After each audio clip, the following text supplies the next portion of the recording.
Olá, meus amigos, muito bom dia, doutor Antônio Martins de Farias. Mais uma vez estou aqui para gravar um vídeo. Muito obrigado. Primeiro, para agradecer a Deus por estar vivo, é você, meu irmão, minha irmã, que tem feito seus comentários, tem assistido aos meus vídeos, tem dado seu like, seu dislike.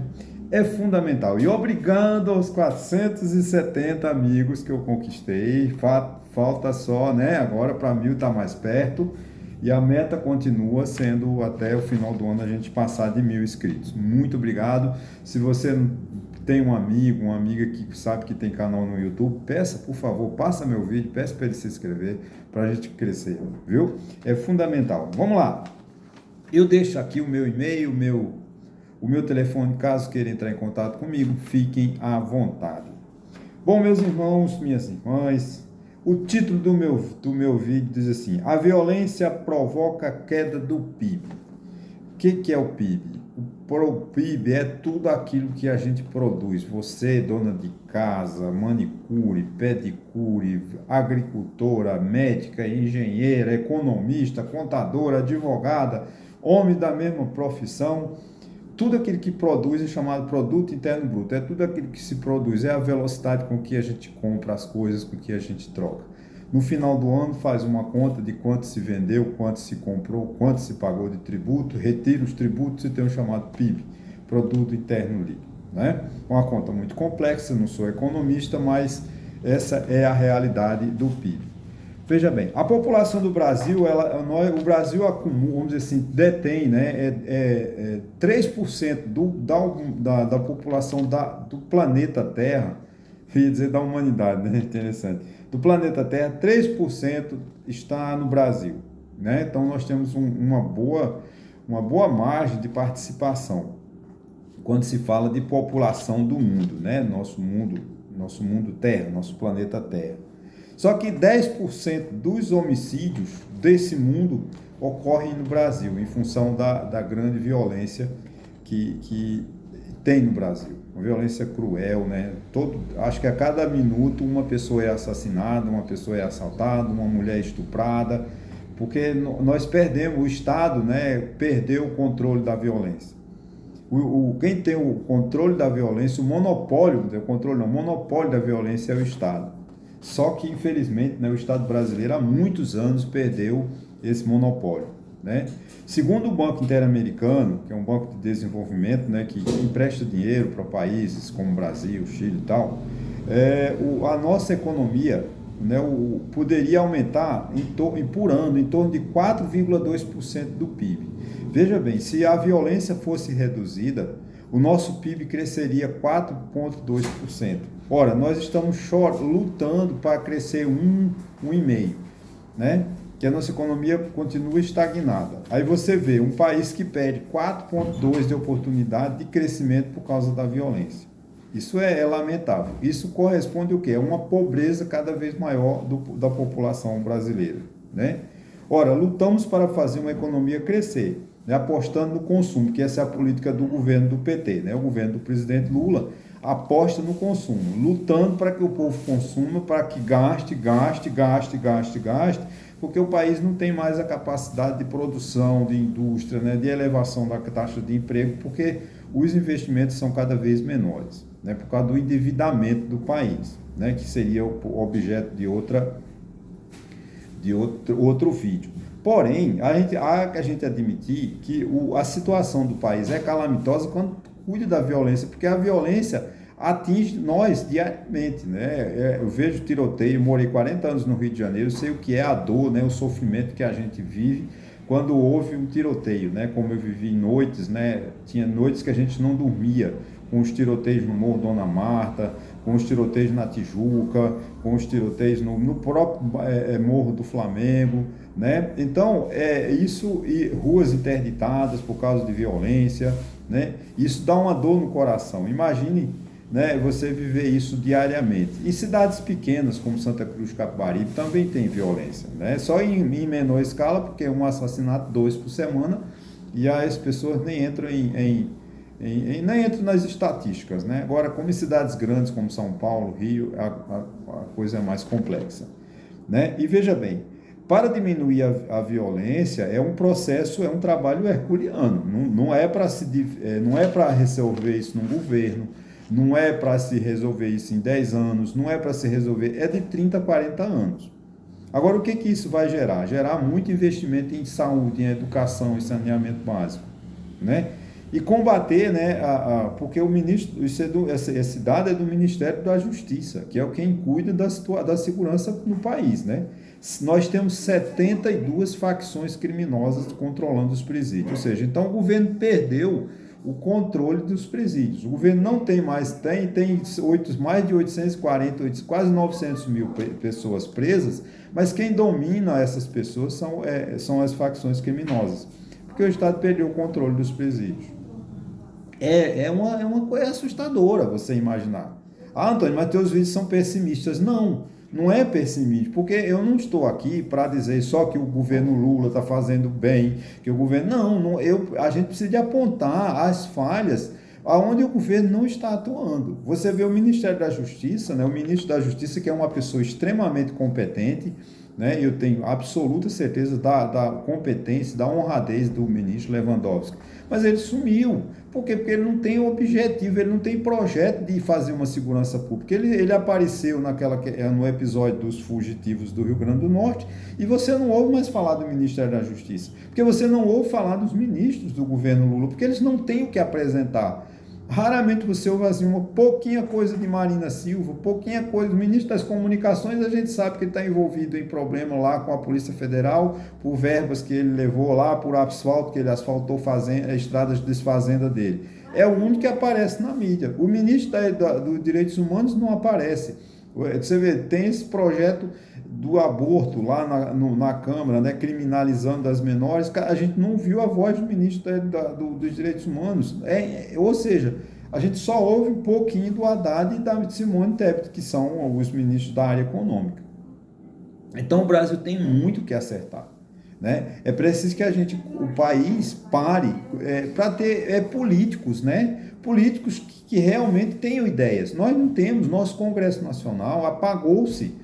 Nosso Congresso Nacional não tem um político que você chame para chamar de seu, como diz a música lá, né? Diz assim, né? Porque eu me lembro, vou fazer aqui uma retrospectiva, não vou lembrar de tudo. Você tinha Tancredo Neves, por um lado, você tinha Franco Montoro, você tinha Ulisses Guimarães, você tinha Moreira Franco, Roberto Magalhães, Marco Maciel.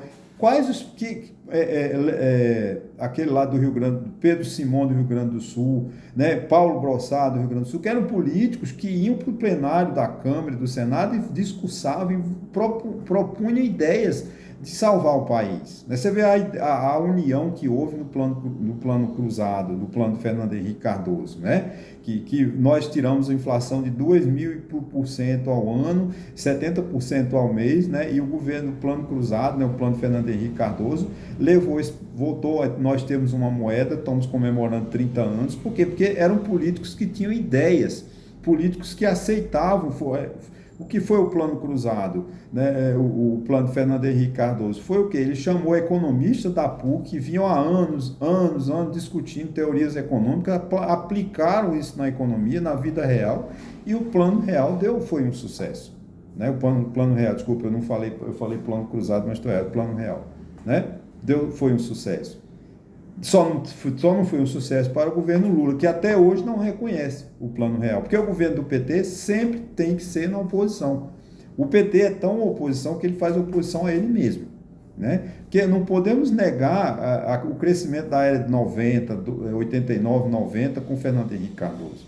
Depois, Fernando Henrique Cardoso cometeu erros? Claro, cometeu, como todo governante comete. Não investiu em infraestrutura e quando houve o apagão, botaram Dilma como a salvadora da pátria, dizendo que a ministra Dilma ia salvar a pátria e resolver o problema energético do Brasil, que sabe que não resolve. Né? Simplesmente porque não resolveu. Né? E foi o desastre econômico quando fizeram Dilma presidente da República. Mas, pelo menos, Antônio, tem político ruim na década de 90? Tinha. Mas você tinha Miguel Arraes, né? Só para lembrar os bons políticos que tinham ideia, Fernando Lira, Fernando Henrique Cardoso, né? O próprio Itamar Franco, né? Aureliano Chaves em Minas, políticos que chamavam para si, o próprio Ronaldo Caiado, né? Mas quem é o político hoje? Os políticos em Brasília estão discutindo fotinhos, lacração na rede social. Né? É lamentável. E o país pegando fogo. Essas estatísticas que eu procuro falar é para quê? Para mostrar que o país não pode viver nessa ilusão. Nós estamos discutindo Bolsonaro, cara. Bolsonaro é um medíocre, um ladrão de joias. Isso é que está confirmado com o inquérito, né? Que a Polícia Federal encerrou essa semana e parece que já encaminhou ao Supremo Tribunal Federal, que, por sua vez, já encaminhou à Procuradoria-Geral da República, que deverá analisar e oferecer uma denúncia para botar o Bolsonaro na cadeia. Mas aí você vê os políticos medíocres que nós temos. Então, não, Bolsonaro, que não quer Bolsonaro. Por que medo de prender Bolsonaro?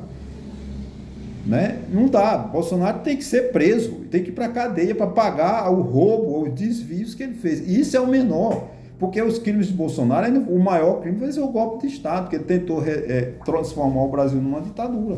O caso do episódio dia 8 de janeiro de 2023. Né? Então, o Brasil precisa de discutir esses problemas. O problema da violência, nós temos 72 facções criminosas dominando os presídios. Quer dizer, o governo perdeu o monopólio. E que adianta botar 840 mil pessoas presas? Não, vamos condenar. Mas se ele lá ele não controla os presídios. Não é melhor o governo dizer, eu sou um incompetente, não consigo mais governar? Seria melhor que o governo Lula dissesse, gente, eu não tenho competência para governar, porque ele tem que tomar uma atitude com relação à segurança pública. Não é possível que o governo Lula vá ficar 4 anos lá governando com uma mais chance de ser mais 4, discutindo coisas que não tem nada a ver. Essa briguinha entre por exemplo, o Lula se parece com o Bolsonaro. Por quê? Porque quando o Lula vai para uma reunião do Mercosul e diz que tem que trazer a Venezuela para fazer parte desse grupo, o Lula é igual ao Bolsonaro, é um ditador. Por que a Venezuela saiu do Mercosul? A Venezuela saiu do Mercosul porque virou uma ditadura lá com o senhor Maduro.